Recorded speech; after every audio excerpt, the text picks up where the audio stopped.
puskesmas dari arah jembatan menuju ke ibu kota kecamatan. Tergenang air semua.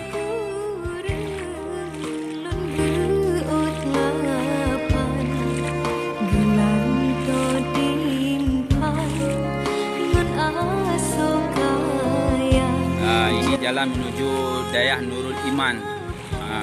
Tergenang air semua sampai ke Dayah. Di rumah-rumah warga tergenang. Ini ada apa? Kamu juga? Ini ada apa? Ada. Ya.